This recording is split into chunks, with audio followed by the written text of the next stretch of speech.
Hello guys, good evening. आप कैसे हो? कल मैंने राजस्थान का जो राजस्थान के स्थल हैं उन स्थलों के उपनाम कराए थे विद्यार्थियों की मांग के अनुसार। कुछ विद्यार्थियों की डिमांड आई थी कि सर, जो कुछ स्थलों के नाम रह रहे हैं उन स्थलों को पूरा करा दीजिए। तो मैंने कुछ विद्यार्थियों की मांग के अनुसार उन जो स्थल के नाम थे उनको कराया। फिर भी रह जाते हैं उन जो रह जाते हैं उनको जैसे जैसे हमारे टॉपिक आते जाएंगे वैसे वैसे वो होते चले जाएंगे। परंतु कुछ छात्रों की मांग आ रही है कि सर, हमारा राजस्थान का जो भौतिक स्वरूप है वो नहीं हो पा रहा है, आप सरल कराते हैं। तो मेरा यही प्रयास है कि मैं हर विद्यार्थी के लिए, मेरी जहाँ जहाँ तक ये वीडियो जा रही है, जहाँ जहाँ तक मेरी क्लास पहुँच रही है, जो जो छात्र इस क्लास को देख रहे हैं, मेरा एक ही प्रयास रहेगा कि मेरे द्वारा कराया गया राजस्थान का जो भौतिक स्वरूप है, चाहे राजस्थान के कोई सा भी जीके का पॉइंट हो, उसको मैं सरल से सरल भाषा में आप तक पहुंचाने के लिए तत्पर हूं। आज हमारा चाहे किसी प्रकार की एग्ज़ाम हो, मैं बार बार एक ही बात कह रहा हूं कि राजस्थान की कोई भी प्रतियोगिता परीक्षा होती है, उस प्रतियोगिता पर हमारे लिए सिलेबस दे रखा है राजस्थान जीके का। उस राजस्थान जीके के सिलेबस में चाहे हमारा रीट का पेपर हो, चाहे हमारा पेपर बीएसटीसी का हो, चाहे पेपर हमारा बीएड का हो, चाहे पेपर हमारा प्री आरएस का हो, तो मैं सिर्फ अपने अनुभव के अनुसार कह सकता हूँ कि मैं जो करा रहा हूँ उनमें से ही आपके लिए 99% आपको एग्ज़ाम में देखने के लिए मिलेंगे। आज मेरा प्रयास रहेगा कि आपके लिए सरल क्वेश्चन दे सकूं, पुटअप कर सकूं, पॉइंट टू पॉइंट। आज हमारे ये रहेंगे। टॉपिक चलेगा राजस्थान का भौतिक स्वरूप। राजस्थान के भौतिक स्वरूप को मैंने 4 भागों में पढ़ाया। राजस्थान का जो भौतिक स्वरूप था, उस भौतिक स्वरूप को कुछ विद्वानों के अनुसार मैंने बताया था। परंतु सबसे पहले मैंने ये भी बताया था, प्रोफेसर BC मिश्रा के अनुसार राजस्थान के भौतिक स्वरूप को 7 भागों में बांटा गया है। उनकी एक पुस्तक थी राजस्थान का भूगोल, और यह 1968 में प्रकाशित की गई। उसी में राजस्थान के भौतिक स्वरूप को 7 भागों में बांटा गया। परंतु कुछ विद्वानों के अनुसार राजस्थान के भौतिक स्वरूप को 4 भागों में बांटा गया। 4 भाग हमारे आते हैं। पहला भाग आता है पश्चिमी मरुस्थलीय प्रदेश। वैसे दूसरा भाग इसको हम कह सकते हैं थार का मरुस्थल। दूसरा जो भाग हमें देखने के लिए मिलता है, वह दूसरा भाग देखने के लिए मिलता है अरावली पर्वतीय प्रदेश। तीसरा भाग हमें देखने के लिए मिलता है पूर्वी मैदानी क्षेत्र।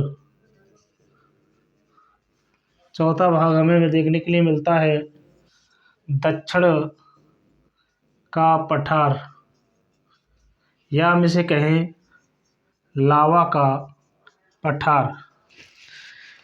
मैंने पहला जो भाग कराया है वो पहला भाग होगा थार का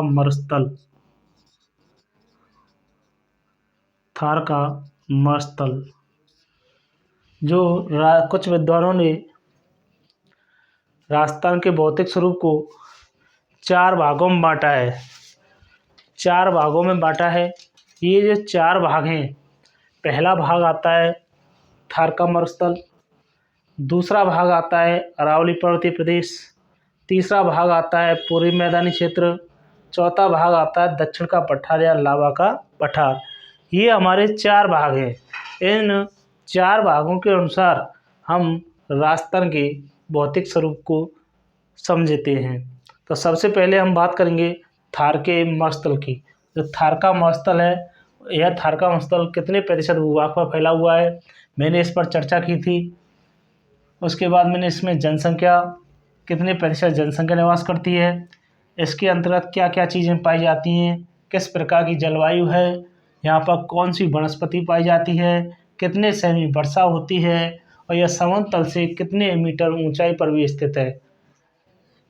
ये हमने जो पहला भाग है उस पहले भाग में हमने चर्चा की थी। आज यदि हम देखें इसका दूसरा जो भाग है, हमारा जो पहला भाग था वह शुष्क भाग था। आज हम पढ़ते हैं अर्ध शुष्क भाग में कि अर्ध शुष्क भाग जो थार का मरुस्थल था, इस थार के मरुस्थल को दो भागों में विभाजित करते हैं। पहला भाग आता है शुष्क प्रदेश और दूसरा भाग आता है अर्ध शुष्क प्रदेश। अर्ध शुष्क प्रदेश, हमने शुष्क प्रदेश में बात की, अब करते हैं अर्ध शुष्क प्रदेश। इस अर्ध शुष्क प्रदेश के अंतर्गत देखते हैं क्या क्या चीज़ें आती हैं। अर्ध शुष्क प्रदेश के अंतर्गत हम सबसे पहले पढ़ेंगे बालुका स्तूप। बालुका स्तूप, बालुका स्तूप, सबसे बात पहले मेन करें कि बालुका स्तूप होते क्या है। कुछ विद्यार्थी पढ़ते हैं, किताबों को पढ़ते हैं डायरेक्ट, तो उन्हें ये नहीं पता रहता है कि बालुका स्तूप है क्या चीज़ है, स्तूप कहते किसे हैं। तो बालुका स्तूप जो होते हैं वो रेत के टीले होते हैं। रेत के टीलों को बालुका स्तूप कहते हैं। जो रेत के टीले होते हैं उन रेत के टीलों को हम बालुका स्तूप कहते हैं। बालुका स्तूप निम्न प्रकार के होते हैं, परंतु हम देखें इनके कोई प्रकार नहीं है, फिक्स निश्चित नहीं कि इतने प्रकार के होते हैं, पर निम्न प्रकार के होते हैं। यदि हम देखें कि हमारे थार के मरुस्थल में कौन कौन से स्तूप पाए जाते हैं, सबसे पहले हम बात करें पवनानुवर्ती, या इसी का नाम कह सकते पवनानुवर्ती बालुका स्तूप, बालुका स्तूप। यदि इसका दूसरा नाम लें तो इसको कह देंगे हम रेखीय बालुका स्तूप, या इसका एक और नाम लें तो इसको कह सकते हैं हम अनुदैर्ध्य स्तूप। मतलब सबसे पहले हमने अर्ध शुष्क प्रदेश के अंतर्गत पढ़ा बालुका स्तूप। बालुका स्तूप किसे कहते हैं, रेत के टीलों को बालुका स्तूप कहते हैं। बालुका स्तूप निम्न प्रकार के होते हैं। पहला आता है हमारा पवनानुवर्ती स्तूप। इस पवनानुवर्ती स्तूप के पवनानुवर्ती स्तूप है, उस स्तूप को हम और किन किन नामों से जानते हैं। पवनानुवर्ती स्तूप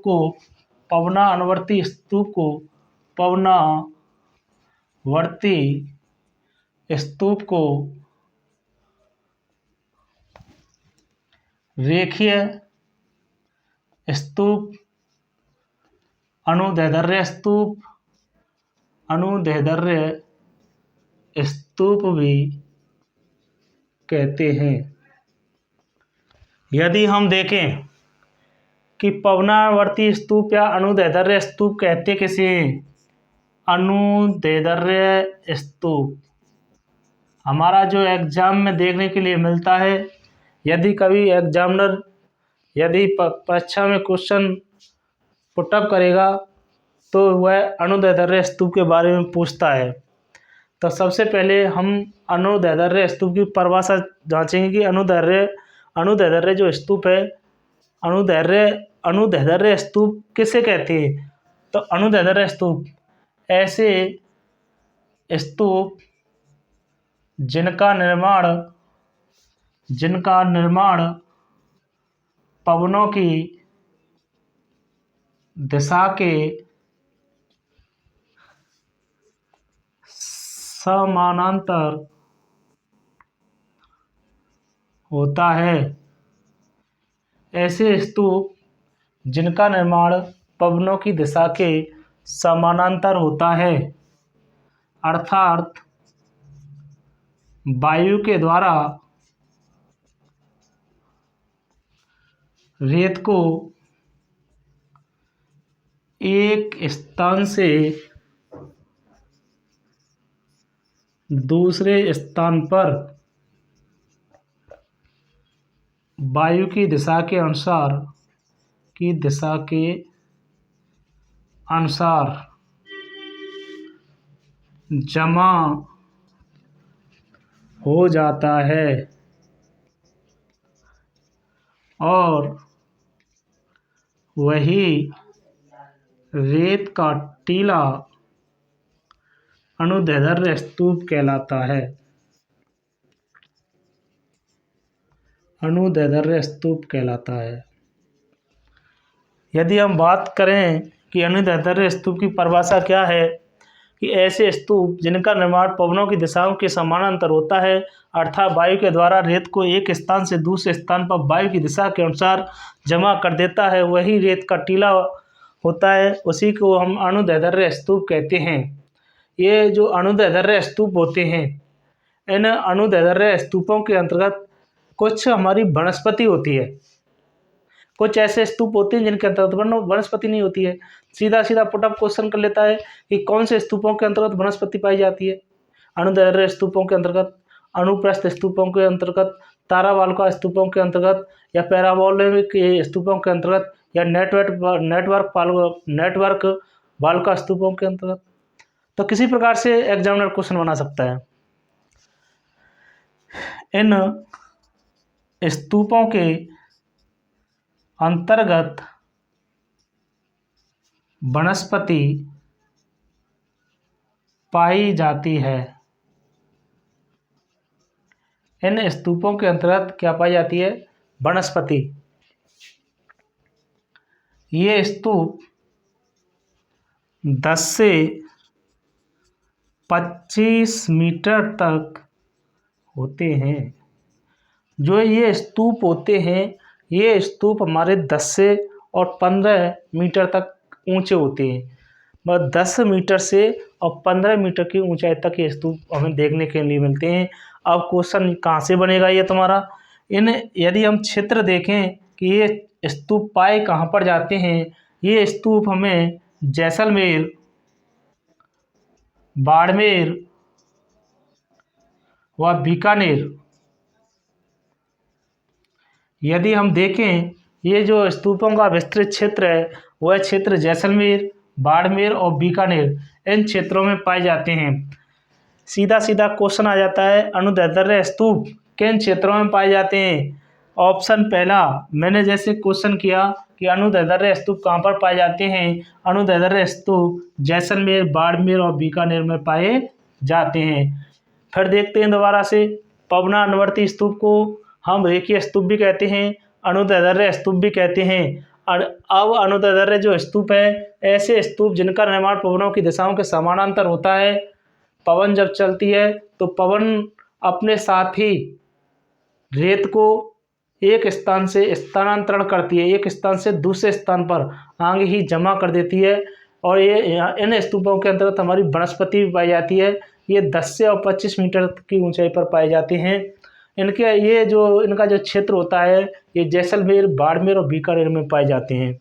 यदि हम नेक्स्ट स्तूपों की बात करें, अगला जो स्तूप होगा वो होगा अनुप्रस्थ स्तूप। अनुप्रस्थ स्तूप बहुत सरल है। अनुप्रस्थ स्तूप याद करने की जरूरत नहीं है, ये याद हो सकता है यदि थोड़ा सा दिमाग लगाएं। एक छोटी सी ट्रिक है बस खाली। अनुप्रस्थ स्तूप, अनुप्रस्थ स्तूप ऐसे स्तूप जिनका निर्माण समकोण पर होता है, वे अनुप्रस्थ स्तूप कहलाते हैं। इन स्तूपों की ऊंचाई 10 से 25 मीटर तक होती है। अनुप्रस्थ स्तूप इनका क्षेत्र ये कहाँ कहाँ पर पाए जाते हैं? चूरू, सीकर, सूरतगढ़, गंगानगर,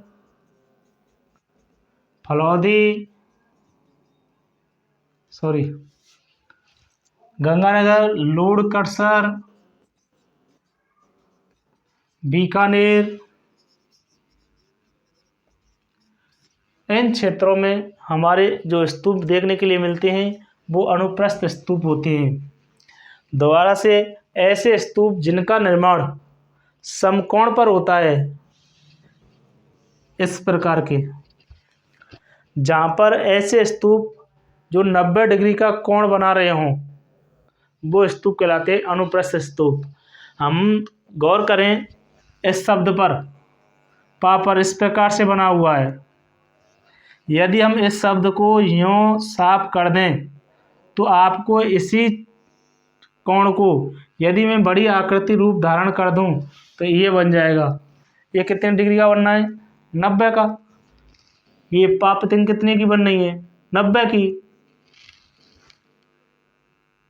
भाई ये पापतिंग आप बनाएंगे इस प्रकार से, थोड़ी सी ट्रिक लगाने की जरूरत है बस दिमाग। अनुप्रस्थ स्तूप समाप्त। यदि क्षेत्र देखें कि अनुप्रस्थ स्तूप कहाँ पर पाए जाते हैं, अनुप्रस्थ स्तूप हमें चूरू में, सीकर में, सूरतगढ़ में, गंगानगर में, लूड़कसर और बीकानेर में हमें ये देखने के लिए मिलते हैं।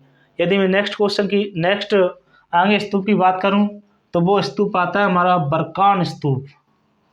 बरकान स्तूप, जो बरकान स्तूप है, ये बरकान स्तूप सबसे बड़ा भयानक एवं विनाशकारी होता है। बरकान स्तूप। इस स्तूप को बवंडर, अर्धचंद्राकार स्तूप भी कहते हैं।